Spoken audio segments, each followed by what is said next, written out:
Hey guys welcome to Raj media 999 YouTube channel. నా పేరు రాజ్ చౌహాన్. అయితే మిత్రులారా, ఇక్కడ ఏంది మీ సోద అని అనుకుంటే గైస్, ఇది ఒకసారి ఇక్కడ చూడండి గైస్, ఒకసారి చూపి. మొత్తం కాలువ అన్నమాట. కాలువ అంటే చెరువులు, అదేవిధంగా పైన సిటీ నుంచి వచ్చే వాటర్స్ అన్నమాట. అయితే మేమేం చేయాలని మీరు అనుకోవచ్చు. అయితే ఇక్కడ నుంచి వాటర్, దీనికి అండర్ గ్రౌండ్ వాటర్ వస్తుంది. దీన్ని ఈ కాలువని ఎలా కబ్జా చేశారో ఒకసారి మీకు చూపిస్తాను.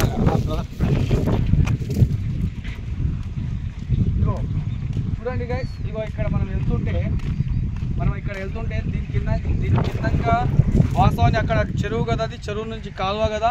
వాస్తవానికి ఇట్లా పోతుంటే ఇది కాలువ ఉండాలి. ఆ రాళ్ళు, రప్పలు, మట్టి, గుట్టను తెచ్చి పలగొట్టి, బయట నుంచి గుట్ట పలగొట్టి ఈడ మన ఈ లొకేషన్ లాగా కాలువ మధ్యలో మొత్తం డైరెక్ట్ రోడే వేసి, ఆ రాళ్ళు వేసి మొత్తం డైరెక్ట్ ఇది కాలువ అన్నమాట. ఇది నది అంటే పెద్ద ప్రవాహానికి. మరి సిటీ మునగకపోతే ఏమవుతుంది? మడ్డ గుడవకపోతే ఏమవుతుందా?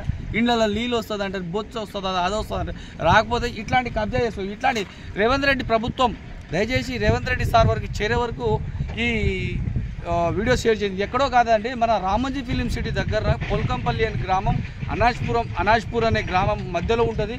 దయచేసి ఈ సర్వే నెంబర్ అవి నాకు కనుక్కొని నేను అందులో డిస్క్రిప్షన్లో యాడ్ చేయడానికి ట్రై చేస్తాను. దయచేసి ఈ బ్రిడ్జ్ ఉంటుంది, బ్రిడ్జ్కి వెళ్ళి కిందకి వెళ్ళి వాటర్ పోవాలి. అసలు కాలువ చెరువు కిందికి వెళ్ళిపోవాలి వాటర్ డ్రైనేజ్. నువ్వు ఆడనే స్టక్ చేసిపోతావు. ఆ నీళ్ళు ఆడికాడి ఆగకపోతే ఏమవుతుంది? ఇల్లు మునిగిపోతాయి, అన్నీ మునిగిపోతాయి. దయచేసి నేను ఎందుకంటే ఒకసారి ఈ విజువల్ చూపి బ్రదర్, ఆ విజువల్ చూపి. ఇక్కడి నుంచి మొదలు దాదాపు 1 కిలోమీటర్ వరకు కబ్జా చేసారు. కబ్జా చేస్తే ఊర్లు, ఇల్లులు మునిగిపోతే, చెరువులు, అక్కడ చాదరగడ్డ చెరువులు అవంతా మునిగిపోతుంది. మరి మునగకపోతే ఏందే? ఒకసారి చూపి బ్రదర్, అక్కడ మొత్తం టోటల్ చూపి. మొత్తం ఇది కాలువ, చెరువు, బండ్లు మునగపోతే చూడండి. ఒక్కసారి అక్కడ వర్క్ జరుగుతుంది చూడండి గాయస్. ఇగో ఎంత మంచిగా అక్కడ గుట్ట వలగొడుతుంది కాక, ఇక్కడ వచ్చి రాలేస్తుంది. ఇది పలగకపోతే, ఇది చేయకపోతే ఏమవుతుంది చెప్పండి? చూడండి ఒకసారి విజువల్ చూపి బ్రదర్. అయితే నువ్వు చూపి కూడా. అయితే బ్రదర్ ఇగో ఇట్లా ఒకటి పలగొడుతూ మంచిగా కబ్జా చేసుకుంటాడు వెంచరోడు మంచిగా. ఒకసారి పనులు చూడండి. ఆ కాలువ లేదు చూడండి ఒకసారి మీరు చూస్తూ ఉండొచ్చు. దగ్గర చూడండి ఒకసారి. ఇది మొత్తం కాలువ అంట, మధ్యలో ప్లాట్లు వేసిండు. ఇక్కడ చూడండి, ఇక్కడ చూడండి. ఇగో రైన్ వాటర్ పోతుంది, కాలువ ఈ బ్రిడ్జ్ కింద వాటర్ పోతుంది. ఈ వాటర్ కింద పోతుంటే అది చూడండి, ఇక మొత్తం కాలువని మొత్తం మూసేస్తుంది. ఆ కాలువని మొత్తం మూసేయడం జరుగుతుంది. దయచేసి ఈ కాలువ కనిపిస్తుంది కదా, ఈ మొత్తం ఆంధ్ర రోడ్ ఆఖరి వరకు అక్కడ ఆడేవాడు ప్లాట్లు పెట్టుకుని ఇవి వచ్చి ఈ వెంచర్ రోడ్ వచ్చి ఆ రాళ్ళు తెచ్చుకొని ఇక్కడ జేసీబీలు, ఆ లారీలు, టిమ్మర్లు వాడు తెచ్చి తెచ్చి మొత్తం మునగొడుతుంది.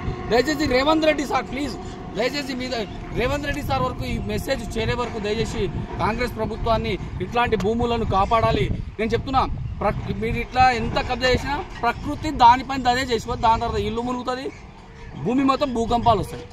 దయచేసి ప్రతి ఒక్కరు మానవత్వ దృక్పథంతో ప్రతి ఒక్క యువకులు ఏమాత్రం మనకు దేశం పట్ల అభిమానం ఉంటే దయచేసి ఈ వీడియో నరేంద్ర మోడీ సార్ వరకు, అదేవిధంగా మన రేవంత్ రెడ్డి సార్ వరకు షేర్ చేయాల్సిందిగా నేను కోరుకుంటున్నాను. జై హింద్, జై రాజ్ మీడియా, జై హింద్.